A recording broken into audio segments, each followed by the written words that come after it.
la mañana, cuando son las 8:39 minutos, y como les habíamos anunciado, recibimos al buen amigo Cifrido Pared Pérez. Ustedes lo conocen, una figura connotada, un intelectual, le gusta la música también, pero es un experto en materia de seguridad. Fue ministro de las Fuerzas Armadas, fue jefe del DNI, jefe también De migración. de migración, Autoridad portuaria. de autoridad portuaria. O sea que es un hombre que tiene vasta Hombre de Estado. experiencia en materia de seguridad y de Estado, así que siempre es un privilegio conversar con Cifrido. Gracias por estar con nosotros. Gracias, Elvin, Kimberly, Danira, Nilda, John y todos los amigos televidentes y radioyentes que siguen Panorama en la Mañana. Cifrido, vamos a iniciar por un tema que está copando la atención nacional y es natural por la preocupación que reviste, que es el tema de la frontera. Usted fue ministro de Defensa. Esa frontera, mucha gente que nunca ha ido a la frontera piensa que como la frontera, ha visto la frontera de México y Estados Unidos, está dividida la frontera entre Haití y República Dominicana. Hay gente que piensa eso. Sí, claro. Pero ¿cuál es la complicación, Cifrido, que hay con el tema migratorio en la frontera? La complicidad de los guardias, que la gente dice que hay muchos guardias involucrados, que hay muchos guardias que cogen dinero. Entonces migración dice que está deportando miles y miles de haitianos y es como si los sacaran por una puerta y entraran por otra. ¿Cuál es la realidad en materia de seguridad operacional que complejiza la frontera dominico-haitiana? Bueno, tú acabas de decir una palabra que es vital para entender lo que es la frontera. Tú dijiste complejiza, o sea, la frontera más compleja del mundo entero es la frontera dominico-haitiana, comenzando por ahí. La más conflictiva del mundo. ¿Por qué? Por el hecho de que tenemos dos naciones en el centro del Caribe, una nación que en la parte occidental, que es la nación más pobre del hemisferio, un enclave en Occidente, de una sociedad carente de basamenta política, económica, social, y aparte de ello, una sociedad en la cual el 70% de sus nacionales son indocumentados en su propia nación. Comenzando por ahí, cualquier nación del mundo, por desarrollada que sea, que tenga en frontera un país como Haití, tiene problemas serios de amenaza desde el punto de vista de la presión migratoria. Yo siempre pongo el ejemplo de que tú puedes y hacer un imaginario y le colocas Haití a Costa Rica o le colocas Haití a Cuba al lado. Yo estoy seguro que dificultades por demás estuviesen en esos países. Dominicana se ha mantenido todavía como una nación que sigue el trayecto del progreso, porque el dominicano de por sí tiene una cultura muy fuerte y el dominicano puede vivir donde sea y sigue siendo dominicano. O sea, se asume su cultura y la mantiene firme en cualquier sector o en cualquier lugar de la geografía nacional. Y eso ha fortalecido. Y también hay que entender que mal que bien, con todos los defectos, hemos tenido una Fuerzas Armadas que ha respondido a las expectativas del pueblo dominicano. O sea, yo siempre he dicho, como dice la gente, de que las Fuerzas Armadas, la corrupción, siempre va a haber corrupción en toda frontera. Va a haber siempre corrupción. Es una minoría, pero siempre es el punto más débil o el punto más fácil de tomar en cuenta. Hay muchísimos factores que son importantes para que la frontera por lo menos sea un poquito más segura de lo que la gente aspira. Y es el hecho de que, bueno, tenemos presencia militar en gran cantidad, eso es importante. Tenemos equipos militares allá, que eso es importante. Pero que hay que entender que la frontera no es una frontera de amenaza bélica, una frontera de amenaza migratoria y de amenaza social, política y económica. Además, también siempre he dicho, y hago esto entre paréntesis, si los que vivieran allá fueran salvadoreños, nadie le importara. Nadie tiene el cuestionamiento, que son haitianos y son negros, y son víctimas siempre de ellos mismos. Y como tal, siempre, como se acaba de decir recientemente, o sea, tratan de culpar a otros de su desgracia, porque realmente Haití comenzó como una nación que ha venido en descalabro desde el mismo origen de su independencia. O sea, que es complejo de por sí, no solamente Haití como tal, sino también la misma frontera, 390 kilómetros de frontera que se cruza a pie. Entonces, se está haciendo una verja. Sí, una verja, una muralla, como quieran llamarle, o sea, un muro, pero que también es importante que sea un muro que no sea traspasable. Pero aparte de eso, y a veces está más importante, es tener una carretera internacional. No la tenemos. Trujillo hizo esa carretera internacional en los años 40, años 50. Y es la misma. Sí. O sea, y a veces para las Fuerzas Armadas hacer una proyección de fuerza, llevar una unidad en 5 kilómetros, tiene que durar media hora y 1 hora. O sea, en esas dificultades es que está operando las Fuerzas Armadas. Y realmente también hay que entender que el hecho de que las actuales autoridades asuman el rol de darle importancia a las fuerzas de tareas interagenciales, que para mí ha sido una de los planes más serios que se ha hecho frente a la frontera que se hizo en el año 2018. Son las fuerzas de tareas interagenciales, donde unidades mayores, acuérdense que siempre antes en la frontera veíamos una garita con un soldado, con un fusil, o si acaso 2 hombres. Ahora no, en ese momento eran fuerzas de tarea con grandes cantidades de hombres, con autoridades empeñadas en la frontera, migración, DNI, J2. O sea, se crearon esos puestos interagenciales. Interagenciales. Oficiales de todas las instituciones. De todas las instituciones, sanidad vegetal, sanidad animal. O sea, que todas las avenidas de aproximación desde la frontera, en estas fuerzas de tareas interagenciales, había un control efectivo de esas avenidas de aproximación. No sé si estas autoridades la mantienen, las han aumentado, ojalá las hayan aumentado, porque realmente se hicieron 5. Ojalá sean 15, o sea, ojalá sean 20.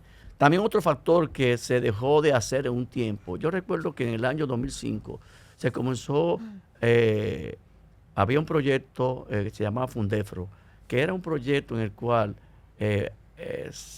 grupos empresariales, llámese Grupo Vicini, Grupo Grullón, Grupo Narri, una serie de grupos, Grupo Estrella, que invertían en la frontera $1 por cada peso que invertía el Estado Dominicano, con una manera de crear centros de producción. Y esos centros de producción se llegaron a ser 3, en el cual ese grupo de personas, civiles y militares, tenían 20 casitas, tenían producción caprina, producción aviar. Y esa producción, yo recuerdo que en el año 2019-2020 se comenzaron a llevar carne de conejo a los hoteles del este. No sé tampoco en qué ha quedado eso, si eso se continúa. O sea, son una serie de elementos, es un abanico tan amplio que hay que focalizar en la frontera, que realmente envuelve todo un esfuerzo nacional, porque realmente ahora estamos preocupados por lo que está pasando en Haití. Hay una preocupación general. Hace 30 años había esa preocupación. Ahora, escúchame, Danira. La que me preocupa a mí no es lo que está pasando ahora. ¿Qué puede pasar en 20 o 30 años? Y realmente a nosotros nos corresponde tener un paso adelante, no a la comunidad internacional. A la comunidad internacional no le importa por el hecho de que a nosotros no nos importa lo que... o sea, no podemos hacer nada por lo que esté pasando en Haití, pero sí lo que está pasando de este lado. En ese sentido va mi pregunta, porque usted dice que es una situación de 20, 30 años. Cuando usted fue ministro de Defensa, me gustaría saber qué pasó, por ejemplo, en el hoyo de frío. O sea, que uno siente que ahora es que está como de moda y uno lo oye mucho, pero ¿qué se hacía en ese entonces? Porque aquí hace unas semanas atrás la gente decía, no, que el gobierno no puede entrar ahí, que eso es tierra de nadie. ¿Cómo se manejaba esa parte del país en su gestión? Y también con el tema de la carretera internacional que usted mencionó, que usted dice que de Trujillo no se le hace nada. ¿Por qué no se le hizo, por ejemplo, cuando estuvo el PLD o ahora mismo? ¿Por qué ningún gobierno nunca le ha interesado ponerle la mano a esa carretera? Es una buena pregunta. Hay que ver si alguien tiene esa carretera internacional asignada. Habría que preguntarse. O sea, ¿por qué no hay interés? Bueno, no sé. Yo en esa parte no desconozco si la misma se ha sido algún día... intervenida. ¿cómo que el término? Adjudicada. Adjudicada o licitada, no sé. Se lleva 80.000 millones de carretera. Bueno, no importa, es que el precio, la cantidad no importa. La cantidad es más preocupante y el mayor gasto, lo que está pasando ahora y lo que puede pasar en el futuro. Yo digo que para la frontera no debe haber límite de dinero. No debe haber límite de dinero. La supervivencia del Estado Dominicano depende de esa frontera. Depende de esa frontera. O sea, por esa razón yo entiendo que el Estado Dominicano y la población dominicana debe empeñarse totalmente y hacer de esa frontera una frontera natural con poblaciones altas. El primer renglón de la seguridad de un país la alta población, un país con población pobre o baja, es un país que está indefenso. Una alta población es lo que ayuda al primer escalón de la seguridad. Ahí debe haber muchas personas viviendo, dominicanos. Y para ello debemos invertir mucho dinero para que se desarrolle la provincia fronteriza y así la gente no tenga que emigrar hacia el este. La gente pueda vivir allá, pueda tener alimentación, educación, salud, una serie de elementos que son vitales para que el dominicano que vive en la frontera se quede allá. Es lamentable que a veces la dictadura tenía una visión mucho más efectiva, mucho más clara de lo que era la frontera dominico-haitiana. El tema de Friusa, que tiene años ahí, pero uno siente como que ahora fue que Friusa se puso de moda. Mira lo que pasa, Friusa, recordemos que en los años 95 principalmente ya había una explotación por parte del turismo de grandes hoteles en el este y naturalmente habían mucha mano de obra haitiana. Y en ese momento Friusa era un pequeño enclave de dominicanos y haitianos, o sea, que vivían y trabajaban allá, muchos de ellos legales. Ahora bien, con el tiempo recordemos, y como lo dije hace un momento de la frontera, si usted deja un espacio vacío, lo va a ocupar otro. Eso es lo que ha pasado en Friusa y en Matamosquito también, donde haitianos que no tenían dónde vivir, trabajaban allá, pero no estaban haciendo una casita en Friusa y se quedaban en esa zona. Lamentablemente ha llegado un momento en el cual se convirtió casi en inmanejable. He visto que las autoridades han intervenido allá y qué bueno que por lo menos se inició un proceso de regularización de esa situación y que la Dirección de Migración está haciendo su trabajo respecto a lo que es la devolución de ilegales en diferentes puntos del país. Nilda. Mi querido, buenos días. Buen día, Nilda.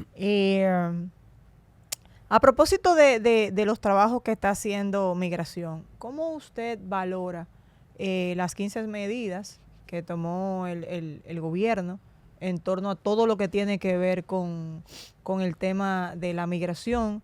Ahí está incluido lo de los hospitales, que ya se está ejecutando, que incluso se ha notado la baja de las parturientas haitianas y ya que los hospitales sí están teniendo más incidencia de los dominicanos, las medidas en la frontera, la militarización. ¿Cómo usted valora eso? Y también la reunión de los exmandatarios con el presidente Luis Abinader. Mira, todo lo que sea en la frontera y sea en beneficio de tener control migratorio de personas que son ilegales en República Dominicana es positivo, todo. Y realmente tú acabas de dar un punto en el cual las parturientas en los hospitales dominicanos era una preocupación. Hay que entender que el 95% de los partos en Haití son con parteras. O sea, y es extraño que los últimos 10 años vengan muchas haitianas a dar a los hospitales cuando la cultura de ellos... cuando están acostumbrados. Exactamente. O sea que hay que analizar ese punto, no solamente desde el punto de vista, valga la redundancia, médico o humano, sino también desde el punto de vista político. El aspecto de la reunión de los presidentes es excelente. De hecho, la experiencia de cada presidente respecto a la situación dominico-haitiana es vital. Y aunar esfuerzos de todo el pensamiento político es importante porque, como dije hace un momento, la importancia de la política frente a Haití es de los dominicanos. O sea, y la importancia de lo que hagamos frente a Haití es de los dominicanos y más lo que estamos haciendo de este lado. Y canalizar y clarificar y hacer empatía de ese pensamiento político de las diferentes experiencias es importantísimo. John. General, una pregunta picante. Bueno, él fue general, ¿no?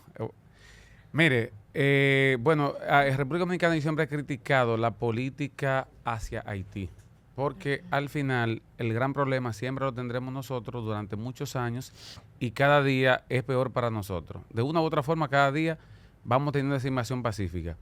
¿Cree usted que la República Dominicana, ante la mirada ausente de la comunidad internacional, procede tomar el control de Haití, poner un gobierno allá de fuerza e invadir Haití? Mira, eso sería totalmente... contraproducente. Sí, afectaría totalmente la imagen de República Dominicana frente a la comunidad internacional. Nosotros no podemos hacer nada respecto a ello. Además, embarcarnos en una ofensiva en Haití sería un error crucial en la historia política dominico-haitiana. Nosotros nunca hemos invadido Haití, ellos sí lo han hecho muchas veces.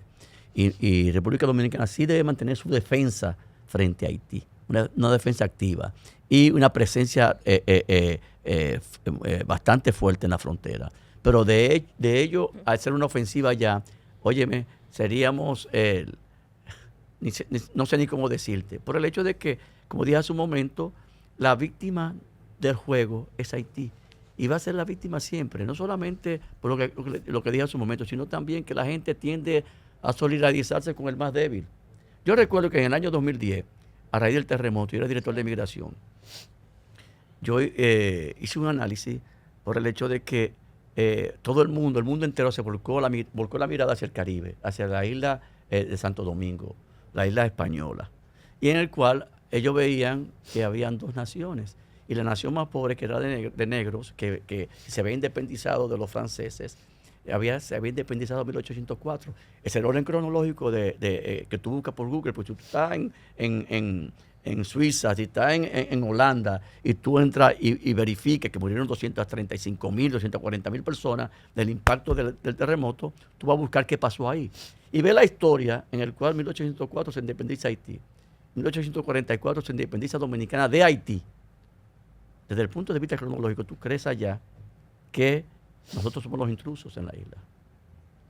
¿Y son ellos a partir de la devastación de Osorio? Claro, no, porque ellos realmente son un accidente geopolítico. Eso hay que explicárselo al mundo. Y eso va en Cancillería, el cuerpo diplomático, en el mundo entero, en sus países donde están haciendo su servicio, deben explicarle a esas naciones cuál ha sido la realidad dominico-haitiana. Yo recuerdo en el año 2013, y eso lo he dicho en varias ocasiones, siendo yo ministro, yo tuve una cena en Panamá con el general John Kelly, que era a ese momento el jefe del Comando Sur de Estados Unidos. Y después de la cena me invitó a compartir un momento y me hizo una pregunta y me dijo, ¿por qué él había estado en Haití en el terremoto como teniente general? Me preguntó, almirante, ¿por qué la diferencia tan abismal entre Haití y República Dominicana? No solamente desde el punto de vista económico y social, sino también cultural, tanta diferencia en una isla pequeña del Caribe. Y yo le dije, general, ¿usted está dispuesto a durar una o 2 horas conversando sobre el tema? Yo sí, como no, el tiempo que sea necesario.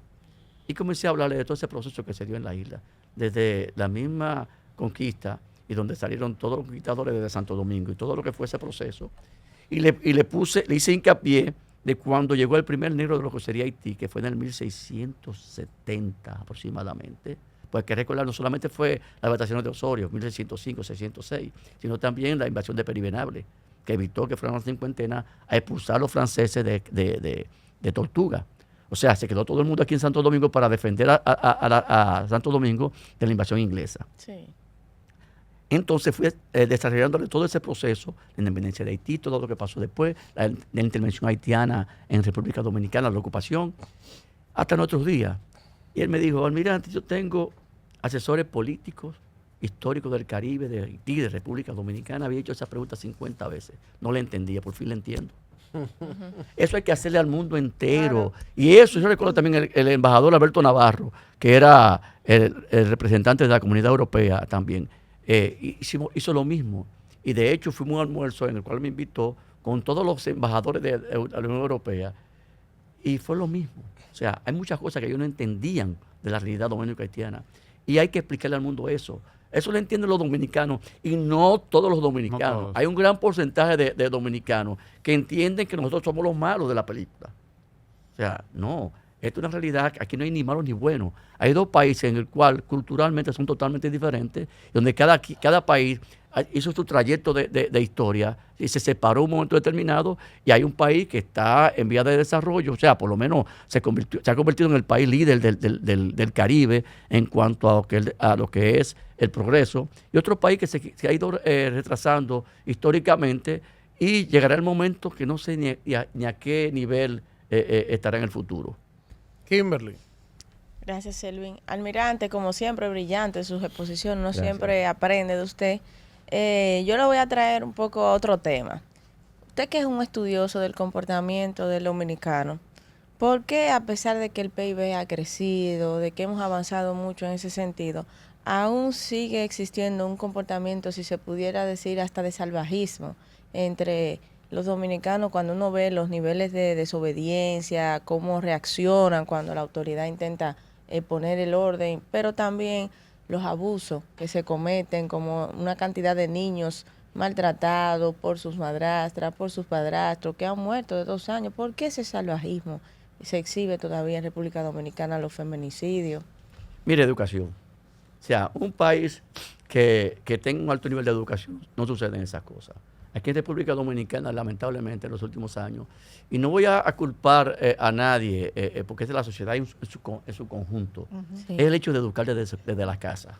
O sea, a veces los padres, teniendo o no tiempo, a veces los padres ocupados en su trabajo, a veces descuidándose de la vigilancia o supervisión de los niños, no toma en cuenta ni le da ese valor hacia lo que sería el hombre y mujer del futuro. Entonces yo recuerdo que cuando uno era muchacho, en aquellos tiempos, los años, ¿verdad? Yo soy un poquito mayor que todos ustedes. En los años 60, yo nací ¿Qué en edad usted tiene? 67, nací en el 57. No, pero está bien. Muchas gracias. Entonces, yo recuerdo que mi padre y mi madre, o sea, eran personas que día a día, con 5, 6, 7, 8, 9, 10, 11, 12, 13 años, supervisaban a uno. Claro. ¿Qué estaba haciendo? ¿Dónde tú estás? ¿Con quién se está ¿Con quién se reuniendo? está reuniendo?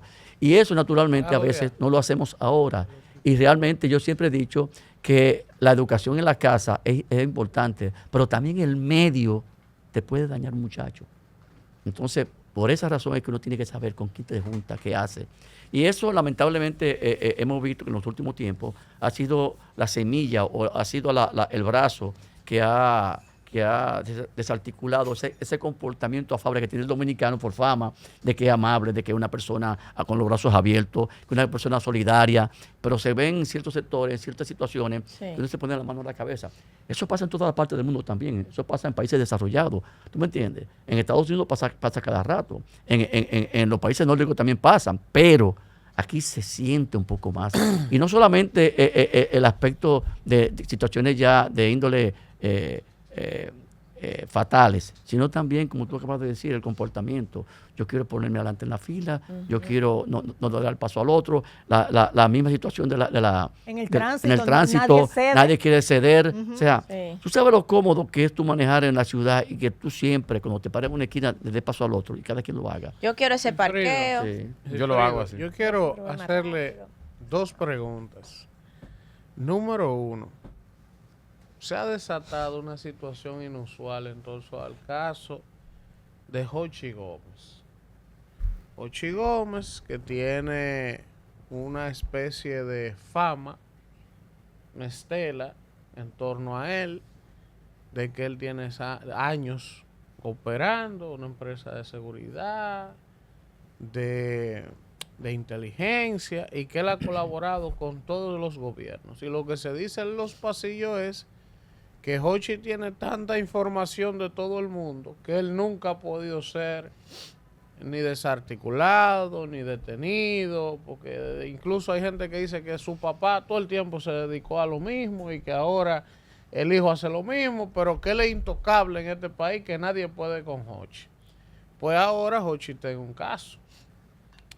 ¿Cuál es su experiencia con Jochi, si usted lo conoce de tiempo? Y por qué mucha gente se pregunta cómo es que ha acumulado tanto poder este joven que parece intocable. Eso por un lado. Lo otro, Cifrido, que quiero preguntarle es con relación al debate global de la droga.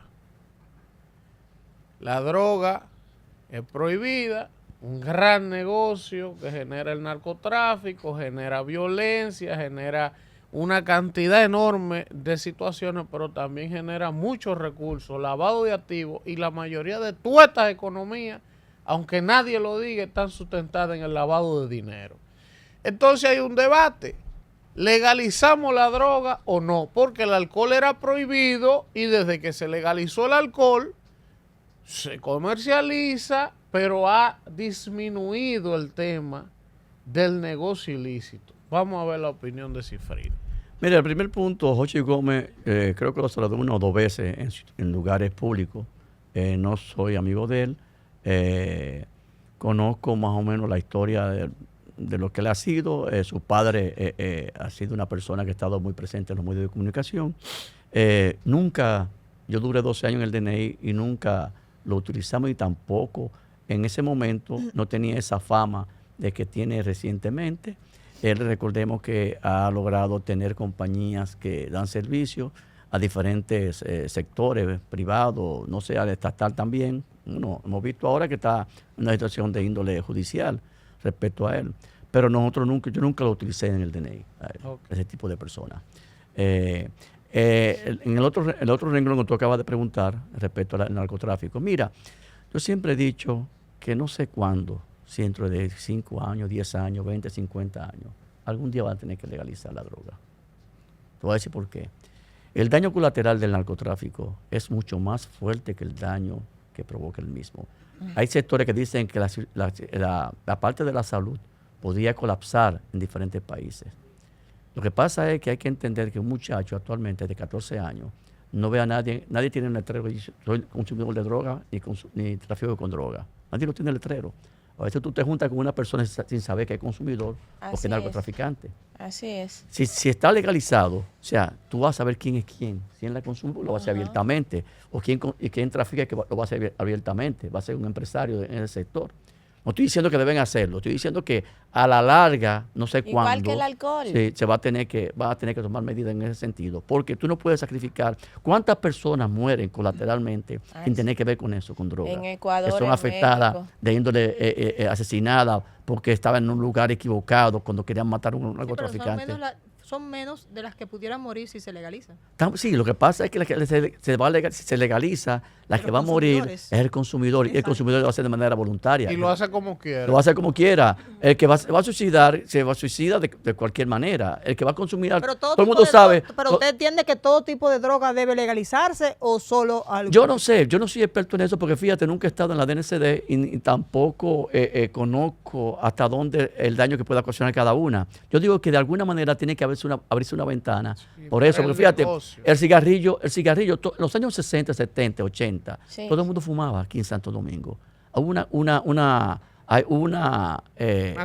campaña de que el cigarrillo, Fumar sí, es perjudicial la ley, para la la salud. salud. Óyeme, En esos mismos años, almirante, escúchame un datico para aportar lo que usted está diciendo, le dieron 40 millones de dólares a Rambo, al que hace el personaje de Rambo, para que apareciera fumando en cada uno de sus papeles para relacionar en el Sí. cerebro humano la viralidad, la virilidad que él presentaba en sus papeles y su fortaleza con el sí. cigarrillo. Yo recuerdo que de cada 10 jóvenes, Grande. 8 fumábamos. De cada 10, 8 fumábamos. Ahora no, ahora de cada 10 quizás fuma 1 o 2. O sea, lo que te quiero decir, que la campaña educativa, la campaña que se hizo con respecto al cigarrillo, ha provocado que la gente prohibiendo fumar dentro de restaurantes, dentro de oficinas públicas, Y otro ha provocado que la gente deje de fumar y eso ha ayudado. Y otro Y la dato, Cifrido, concientización, interesantísimo sobre ese tema, que vamos a traerlo para que discutamos Sí. un tema ya más profundo con don Héctor Guerrero Heredia. Ajá. ¿Tú sabes lo que dice Héctor? Sin rubor, que el alcohol hace más daño que la droga. Y él lo explica científicamente. Sí. Él lo explica científicamente con una profundidad. Y entonces Yo Singapur, ¿qué vamos a hacer con desconozco, Singapur? pero él dice que el alcohol que está legalizado, que la gente se bebe, le hace más daño al organismo que el consumo de drogas. Algunas Y de drogas, Sí. porque hay Sí, drogas lo que sintéticas pasa es- Pero Singapur, Hay drogas entonces, droga ¿está que equivocado? te explotan en Hay Claro. que traer, Yo Claudia, creo en el modelo de vamos a Singapur traer a aplicado Héctor. en el mundo. Sí, bueno. En el mundo entero. Sí, lo que Porque pasa ese es que eso no lo va a eliminar. No lo va a eliminar. O sea, cuando tú encuentras, mira lo que pasó ahora recientemente, en los últimos años, en el año 2020, que hubo la pandemia, todo el mundo se paralizó. El mundo entero se paralizó. Todas las compañías se paralizaron, excepto la compañía de índole médica. Y alimentaria. El narcotráfico se mantuvo operando Igual. igualito en las selvas amazónicas. Miles de toneladas se almacenaron en todas las selvas amazónicas que salieron después. Hemos visto ese boom de la cantidad de drogas que hay en el mundo actualmente. Y es producto de eso. porque ellos siguieron trabajando normalmente. Es más, aprovecharon el hecho de que no había, la gente no estaba focalizada en eso, sino estaba focalizada en la pandemia. sobrevivir. Exactamente, y produjeron drogas. Y hay drogas también que no son drogas químicas ni son drogas naturales, pero son estos dispositivos electrónicos que la gente se pasa, incluyendo los niños, 8, 10, 12 horas, que le hacen daño también al cerebro, igual incluso o más que alguna sustancia que la gente Pues consume sí, con y frecuencia. te digo que yo no digo que hay que legalizarla. Yo lo que digo es que algún día tendrán será. que hacerlo. No Claro sé que cuándo, ojalá sea en 100 años, pero van a tener que hacerlo porque va a llegar el momento donde no va a haber forma de controlarla. Bueno, gracias a Cifrido, como siempre interesantísimo conversar con él. Vamos a un contacto de publicidad y al regreso continuamos con más del Panorama de la Mañana. Panorama FM 96.9